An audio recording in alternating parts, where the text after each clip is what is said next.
देखो आज की क्लास में जो है हम लोग शुरू करने वाले हैं प्रश्नावली 2.2 है ना। इसमें सबसे पहले हमें समझना होगा कि द्विघात बहुपद क्या है और द्विघात बहुपद के शून्य कैसे निकालें, है ना। तो सबसे पहले समझो कि द्विघात बहुपद क्या है, ये सब हम लोग बेसिक में पढ़ चुके हैं, है ना जी।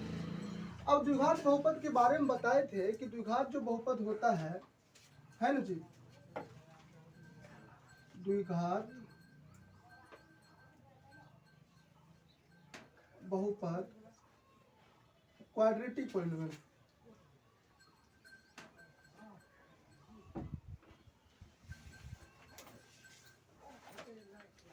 Quadratic polynomial. इसमें क्या बताए थे कि सबसे पहले हमें समझना होगा कि द्विघात बहुपद होता कैसा है ना जी। तो हम बताए थे कि द्विघात बहुपद का जो सामान्य रूप होता है वो कितना होता है, कैसा होता है बोलो, ए एक्स स्क्वायर प्लस का बी एक्स प्लस का सी। और इसी को हम बोले थे कि हम इसको ए एक्स स्क्वायर प्लस बी के रूप में भी लिख सकते हैं, बी एक्स के रूप में भी लिख सकते हैं। और इसी को हम लोग बताए थे कि ए एक्स स्क्वायर के रूप में भी इसको हम लिख सकते हैं, है ना जी। अब देखो कि सामान्य रूप इसका क्या है, ये है ना। अब एक बात समझना कि द्विघात बहुपद के शून्यक होते हैं कितना, दो। कितने होते हैं, दो। देखो तो ध्यान रखना कि द्विघात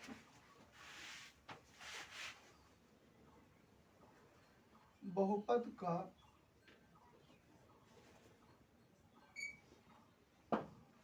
दो शून्यक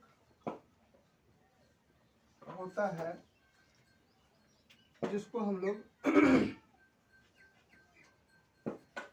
अल्फा तथा बीटा से डिनोट करते हैं, अल्फा और बीटा से डिनोट करते हैं, है ना जी। समझ में आया। अब द्विघात बहुपद में शून्यक निकालने के लिए हमें दो मेथड दिया जाता है। कितना मेथड, दो। एक तो मेथड है कि सर इसको हम लोग फैक्टर से निकाल लें, जो तुम लोग को हम बताए हैं। दूसरा मेथड एक दिया है फॉर्मूला श्रीधराचार्य रूल, है ना। हम दोनों मेथड को जानेंगे। सबसे पहले हम लोग आज की क्लास में हम लोग जानेंगे कि इसको हम लोग फैक्टर मेथड से कैसे बनाएंगे, गुणनखंड मेथड से, है ना। अब यहाँ से एक कंसेप्ट तुम लोग पहले याद रख लेना, इसको हम बाद में प्रूफ करेंगे कि शून्यक का जो होता है योग होता है, शून्यक का योग, है ना। योग कहने का मतलब कि सर अल्फा और बीटा को आपस में जोड़ना होगा, है ना। और एक होता है शून्यक का गुणनफल। क्या होता है, शून्यक का गुणनफल, है ना। इसमें सर अल्फा और बीटा को आपस में गुना करना होता है। तो शून्यक का जो योग होता है उसको हम लोग कहते हैं माइनस बी बटे ए। जैसे देखो कि इसका सामान्य रूप क्या है, ए एक्स स्क्वायर प्लस का बी एक्स प्लस का सी। माइनस बी बटे का ए का मतलब है कि सर यहाँ जो बी है ना, इसमें क्या लगाना होगा, माइनस लगाना होगा। ए क्या है यहाँ पर, एक्स स्क्वायर का जो गुणांक है, ये यहाँ पे लिख सकते हैं ये वाला बात कि एक्स का गुणांक और बटे एक्स स्क्वायर का गुणांक। अरे बोलो, और इसी माइनस में लगा देंगे, बोलो। तो शून्य का द्विघात बहुपद में शून्य का योग होता है एक्स का गुणांक बटे एक्स स्क्वायर का गुणांक, और क्या लगा रहेगा, माइनस। या इसी को हम लोग याद करते हैं माइनस बी बटे ए। शून्य का गुणनफल होता है अल्फा और बीटा। तो अल्फा और बीटा का जो होता है फॉर्मूला वो होता है सी बटे का ए। यानी हम लोग कह सकते हैं सी बटे ए को। तो सी यहाँ पर क्या है बोलो, अचर पद है। क्या है, अचर पद है। और यहाँ ए क्या है बोलो, एक्स स्क्वायर का गुणांक। हम जब तुम लोग को बेसिक क्लास पढ़ाए थे तो वहां बताए थे ये जो तुमको ए बी सी दिख रहा है सामान्य रूप में, ए बी सी ये क्या है ये रियल नंबर है। क्या है, रियल नंबर, यानी कि वास्तविक संख्या है। क्या है, वास्तविक संख्या। और बताए थे कि द्विघात बहुपद में a does not equal to 0 होगा, है ना। क्या बताए थे, a does not equal to 0 होगा। समझ में आया ना। तो ये बात तुम लोग को समझ में आया कि द्विघात बहुपद का सामान्य रूप होता है ए एक्स स्क्वायर प्लस का बी एक्स प्लस का सी। द्विघात बहुपद का दो शून्यक होता है जिसको अल्फा और बीटा से डिनोट करते हैं, ठीक है ना। शून्यक का योग होता है अल्फा प्लस बीटा बराबर माइनस बी बटे का ए, है ना। यानी माइनस बी कहने का मतलब कि सर एक्स का गुणक और एक्स स्क्वायर गुणक एक ही जगह पे।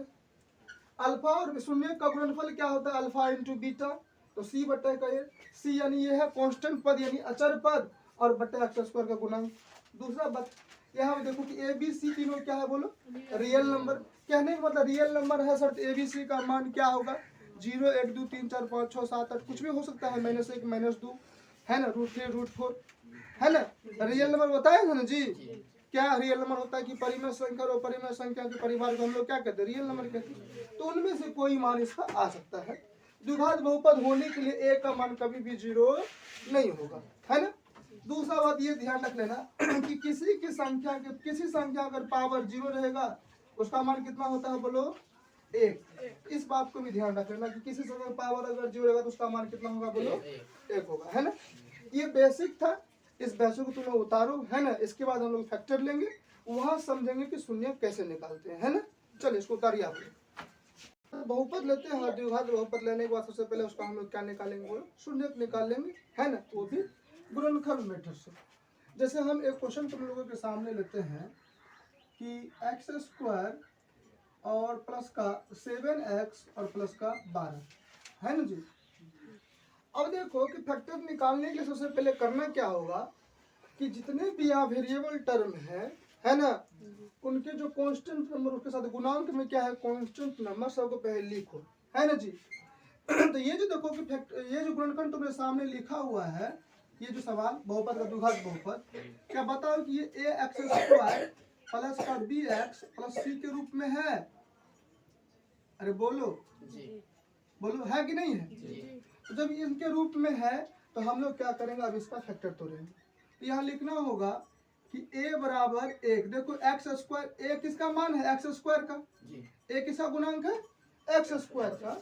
तो देखो एक्स स्क्वायर के गुणांक यहाँ पर क्या है कुछ नहीं है, तो कुछ नहीं है तो हम लोग कहेंगे 1 है, कितना है 1। दूसरा देखो यहाँ x का गुणांक कितना है बोलो, यहाँ बी एक्स में b है गुणांक, यहाँ पर क्या है बोलो 7, तो b का गुणांक कितना है बोलो 7।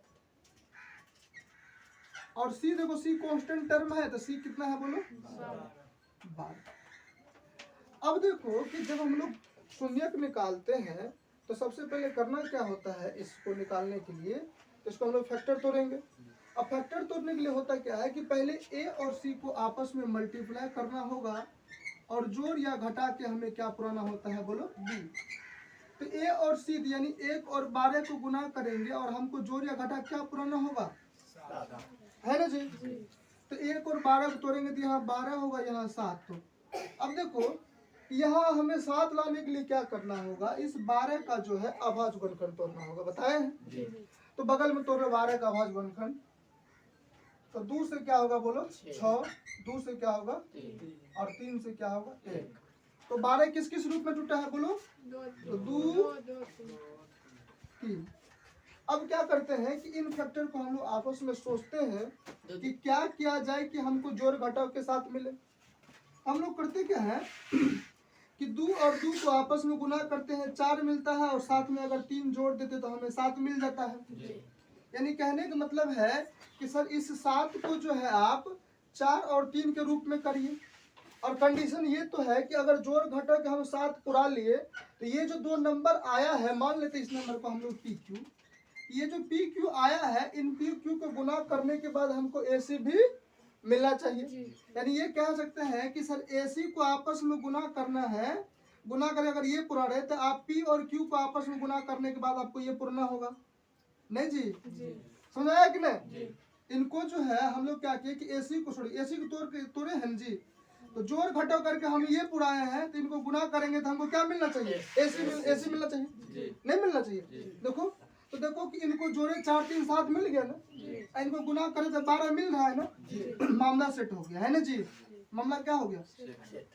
अब क्या करेंगे कि पुनः यहाँ पे लिखना होगा कि पुनः एक्स स्क्वायर प्लस का 7x प्लस का 12।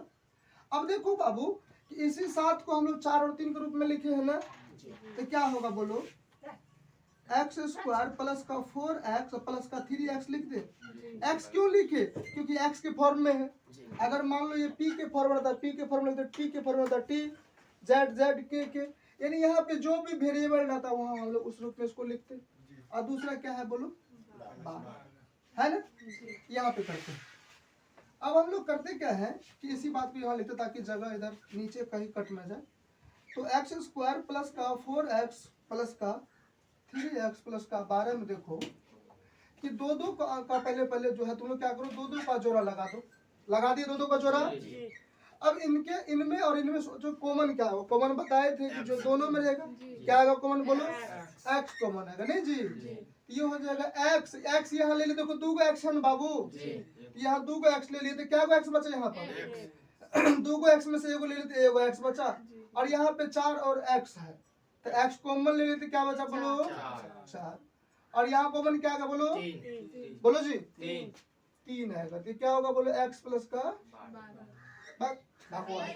4 ना होगा, क्योंकि देखो 3 से 12 में भाग में 4 बार में कट जाएगा ना जी है।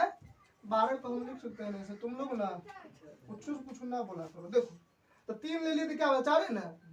चलिए अब देखो कि ये दोनों बीच वाला नंबर बराबर आया है ना, तो जब बीच वाला बराबर आएगा तो हम लोग बोलेंगे मेरा गुणनखंड सही चल रहा है ना जी। अब क्या करो, इन दोनों को पकड़ लो एक साथ, क्या करो और फिर जो बाहर में इसको एक साथ लिख दो, तो ये हो गया। अब ये तुम्हारा हुआ गुणनखंड, किसका? इसका गुणनखंड तुम्हारा ये हुआ है ना। अब जब हमें यहाँ से शून्यक निकालना होगा है ना जी, x का मान निकालना होगा, तो हम बताए थे कि द्विघात बहुपदी कितने शून्यक? 2 को है ना जी। तो यहाँ देखो कि यहाँ से 2 को मान निकलना चाहिए हमको, नहीं तो मान कैसे निकलेगा? तो मान निकालने सबसे पहले हमें करना क्या होगा कि मानना पड़ेगा कि x